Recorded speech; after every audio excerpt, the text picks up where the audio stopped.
Ayos, wala siyang singaw. Lubog lahat yan mga idol. Napakalakas. Naku, tumalsik mga idol.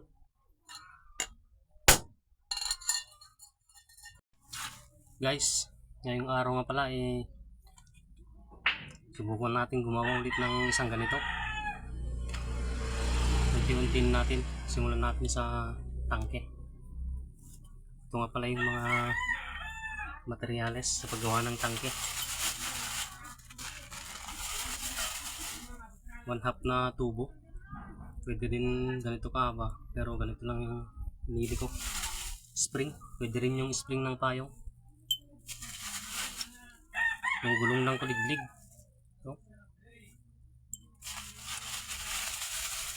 Ito yung importante dito, fire extinguisher. Ganito pala ito mga idol. Ihinang ko dito. Tabasan ko lang to, pabilugin ko. Linisin ko lang. Kasi walang mahanap na compatible na thread dito eh. Kaya ganito. Ganun na lang gagawin ko, ihinang ko. Yung spring. Pwedeng spring ng payong guys. Tapos ito yung gulong ng kuliglig. Bilugin lang. Tapos takip dito. Para walang singaw. May kulay nga pala mga idol. Panghinang. Okay guys, abangan. Paano natin buuin to, tangke. Lutors nga pala mga idol. Gamit panghinang. Yung gamit ko. Intro muna mga idol.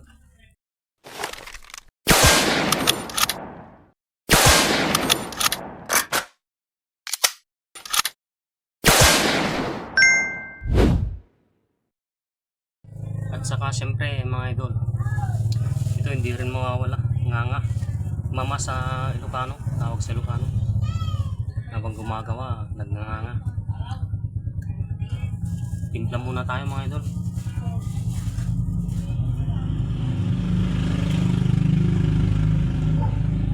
Muskarat saka gawin. Papog.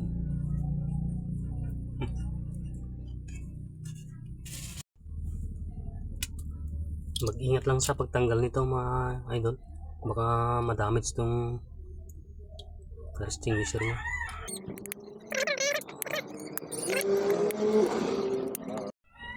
Okay, tanggal na siya mga idol. No?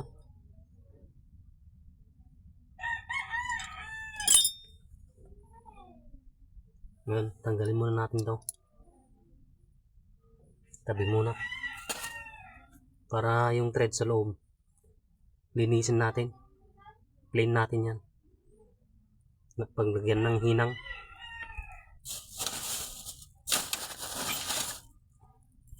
Ganito din itong isa. Linisin din natin to. Para mas marami yung hinang na malagay sa loob. Para mas matibay din.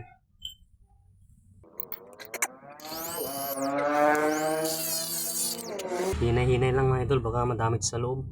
Yung thread lang yung tanggalin. Huwag lang masyadong lipisan mga idol.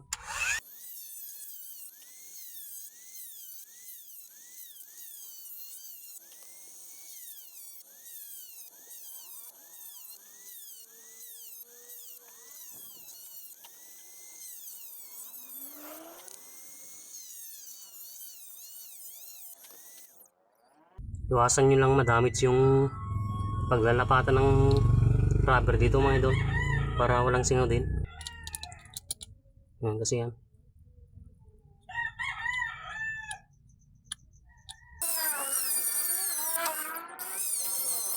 Okay na siguro to.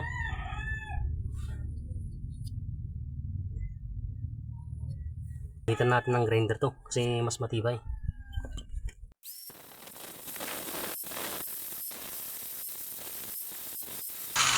Mga idol, kailangan pala natin ito guys. Lupot natin dito. Ayan.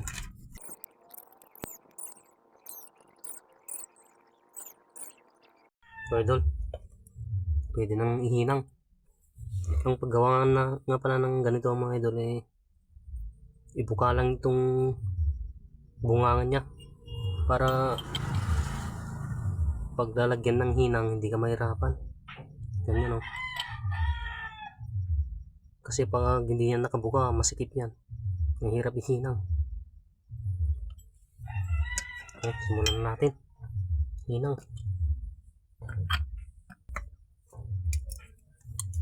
Ganito pala paglagyan ito mga idol. Unti-untin lang. Kasi may hirap pag ganyan.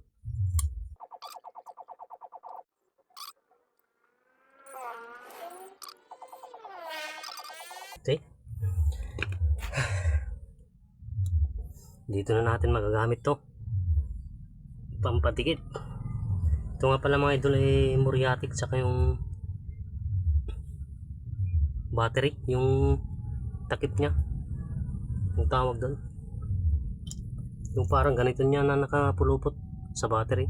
Tinanggal ko yun tapos linagay ko sa muriatic. Pampadikit. Gawin natin dito.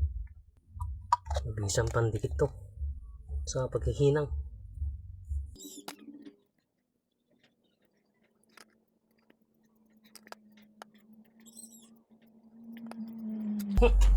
Tapang.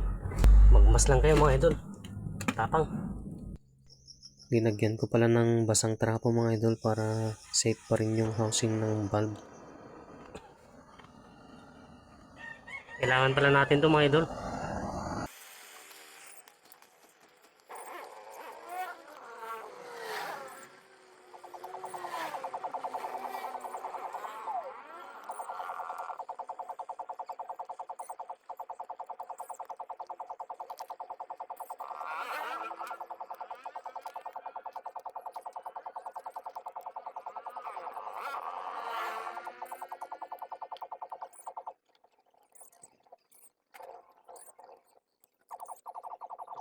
Okay na siya guys, wala nang alog.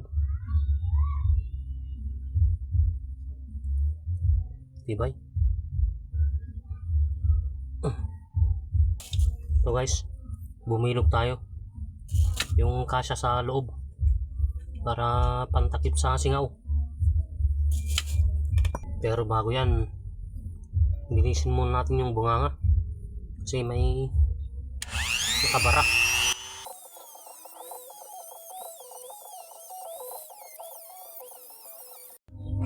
Okay na, idol. Malinis na. Ngayon eh, bibilog tayo.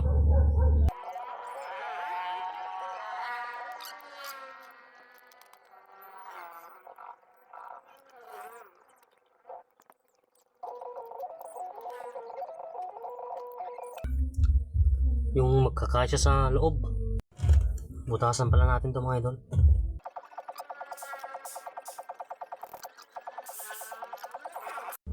Ilayahan natin idol para kuminis yung gilid.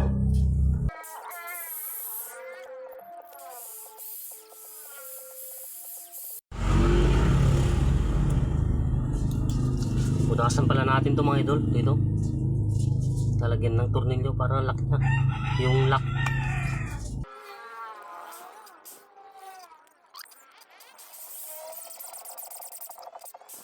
Okay.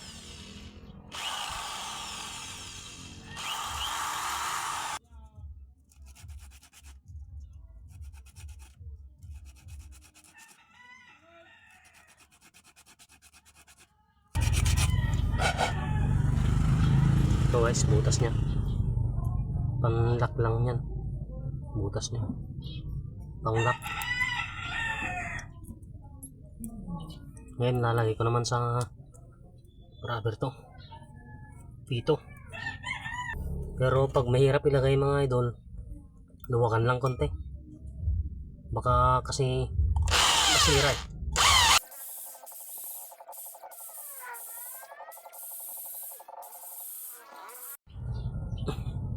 Pihitin lang hanggang pumasok lahat.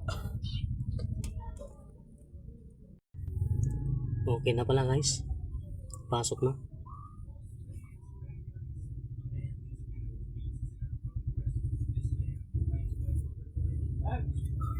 Ito guys, puputulin ko lang dito. hanggang dito siguro, para laki ko dito. Ganito kasi to guys. Tapos yung lock nya ganyan, pasok to lahat hanggang dito yung maputol, tapos lock.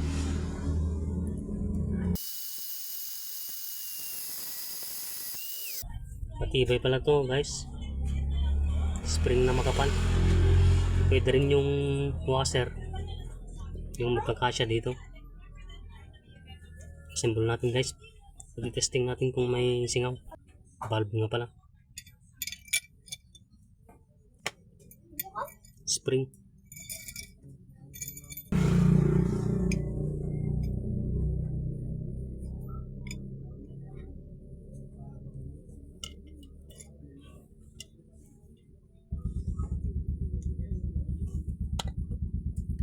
Tapos ito,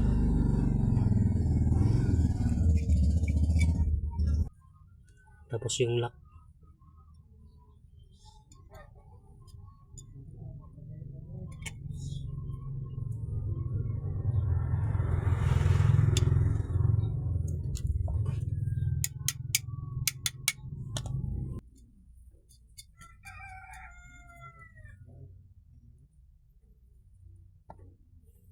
Tapos ito guys, para mag-fix yung goma sa loob, yung goma niya sa loob.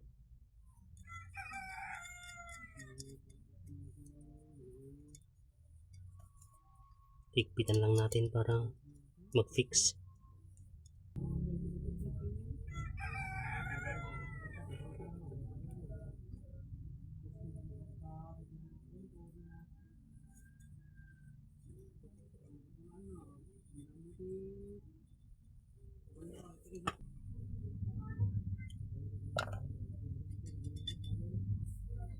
Kargahan natin ng hangin guys, bombahan natin guys.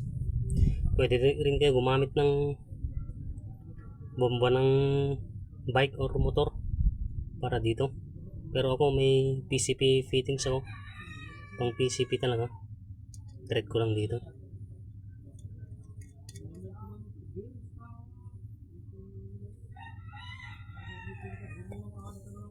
Ito pala yung PCP pump ko mga idol. Bombahan natin.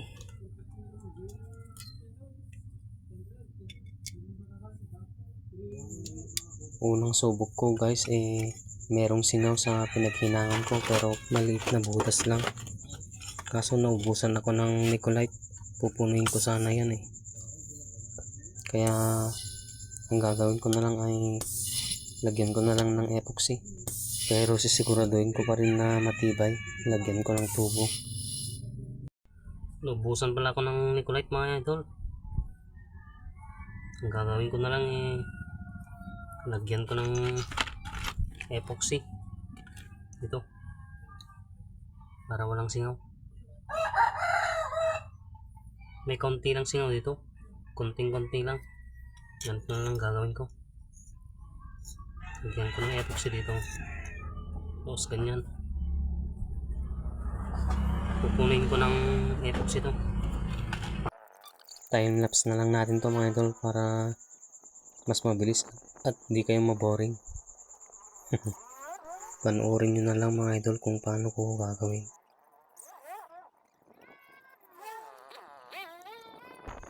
Tinagyan ko pala ng o-ring dyan sa dulo mga idol, para walang lalabasan ng hangin, kasi pupunuin ko yan ng epoxy. Bakal na tubo ang nilagay ko mga idol, para mas matibay.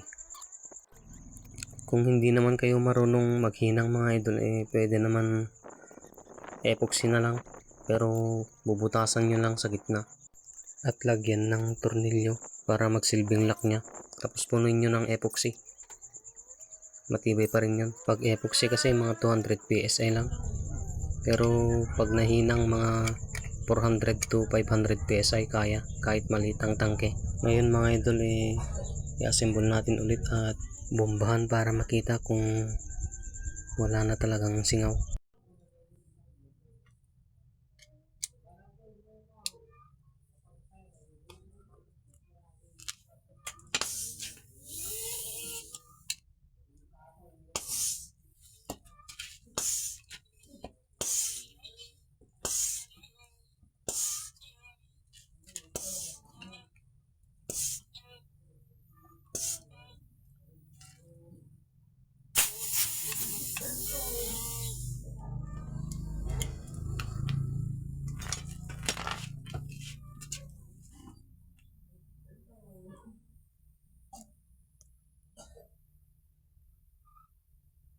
400 PSI mga idol. Ngayon mga idol, test natin kung may singaw.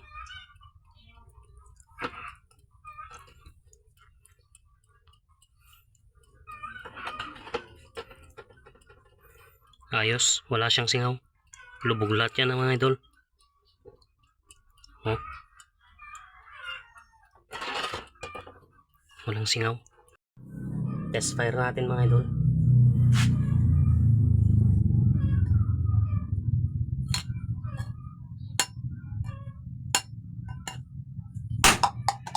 Napakalakas. Tumalsik mga idol.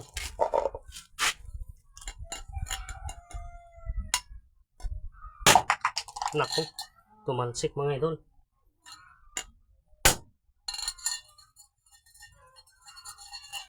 Okay na siya mga idol. Wala na siyang singaw. Tapos na yung tangke. Susunod natin ang trigger at hammer. Kaya abangan ang susunod mga idol kung paano ko to buuin. DIY na airgun. Homemade lang. Kaya mag-subscribe na mga idol. At click na rin ang notification bell para updated kayo sa susunod na video kung paano ko ito assemblein. Kayang kumarga ng 400 at hanggang 500 PSI ito mga idol, pero 400 muna para testingin kung kaya ba ng 500 kasi tinitignan ko to kung matibay pa eh, pero matibay to, kinaya naman yung 400. Kinargahan ko siya ulit mga idol para paputukin natin ulit. Mga 400 lang yung laman ngayon mga idol. Isa, dalawa, tatlo, apat mga idol. Dahil pinalo ko lang yun mga idol mga apat lang. Pero depende pa rin sa hammer na gagawin ko kung ilang putok ang kaya niyang gawin. Salamat po sa panonood mga idol. Hanggang sa susunod na lang po na video ulit. Hammer at trigger naman.